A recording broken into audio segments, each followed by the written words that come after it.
5, 4, 3, 2, 1. Can you feel the pressure? Can you feel the stress beginning to build up in your chest?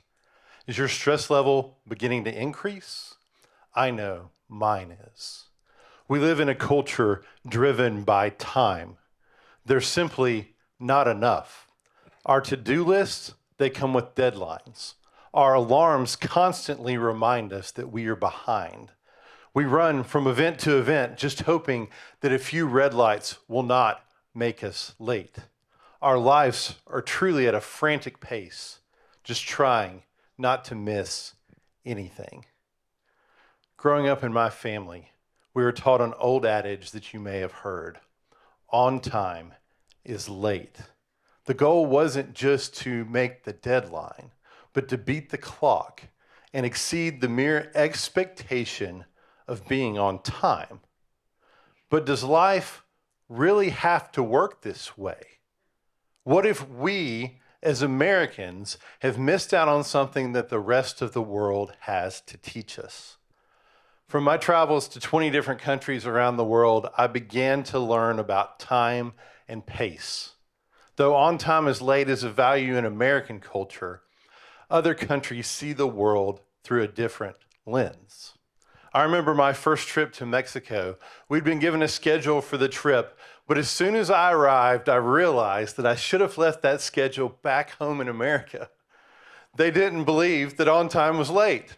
My trip to Kenya, I had the same problem. My trip to India, you guessed it. I began to wonder what I might be missing.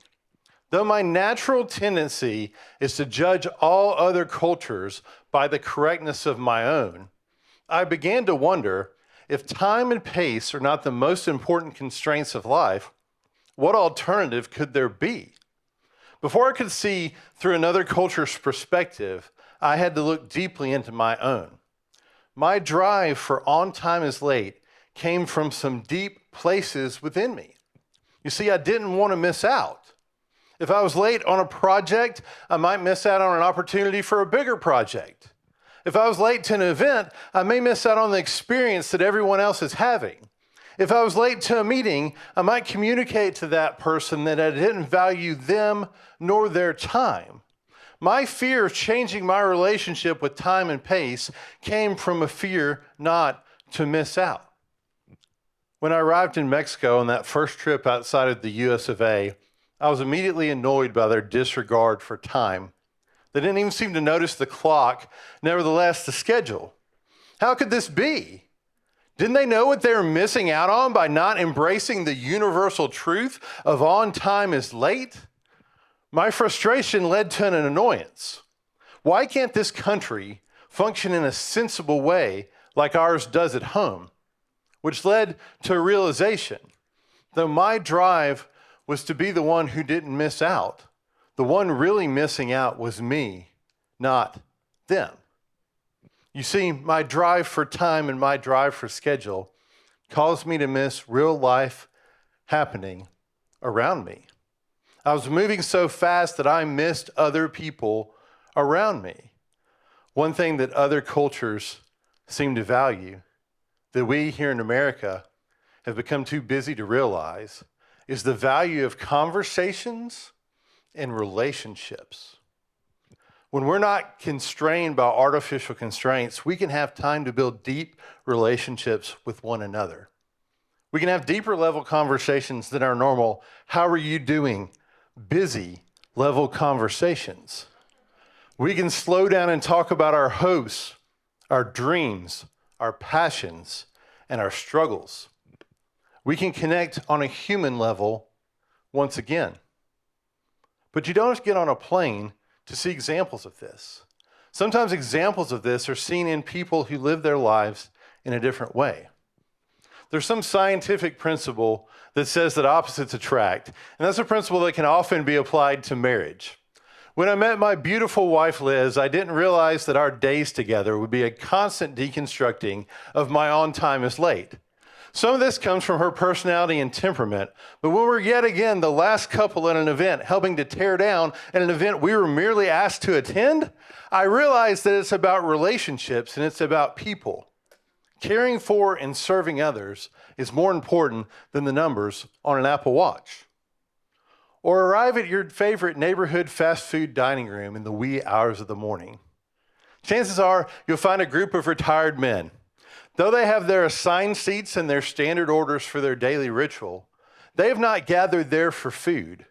Because if we're honest, they could do better on that a few blocks down. They've gathered for relationships and conversations. These guys are willing to stay and talk and don't care about the number on the clock because they move at the speed of relationships.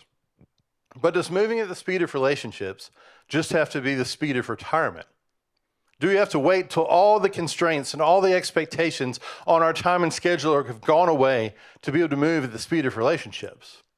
No, moving at the speed of relationships begins by not letting artificial constraints continue to control us. One way we can do this is by building some empty space, or what some might call margin, in our schedule. If we're going to engage in real life, our schedules cannot be filled to the brim. Creating some empty space could be leaving some additional time in between meetings to allow room for a deeper and more important conversation to develop. It could be leaving some blank space on your schedule so that you can be present and connected in whatever may happen in that moment. Space for our schedule to breathe gives us room to engage in the real. We can also engage in the real by slowing down. How often do we rush through life and miss other people? How often do we show up in a fast food drive-through line or a checkout line and fail to even notice that there's a real human being on the other side of that transaction? Once we look up from our smartphones and notice other people, we should take time to connect with them. Connection is more than just polite small talk. It seeks to build a relationship. We should place more value on the people around us than the tasks in front of us. 5, what if you began to live this way? 4, what if you began to live at the speed of relationships instead of artificial constraints? 3, you'd have deeper relationships and connections with others. 2, you'd see the beauty of the world that you're rushing through. 1, you'd once again embrace the beauty of being human. The clock is ticking.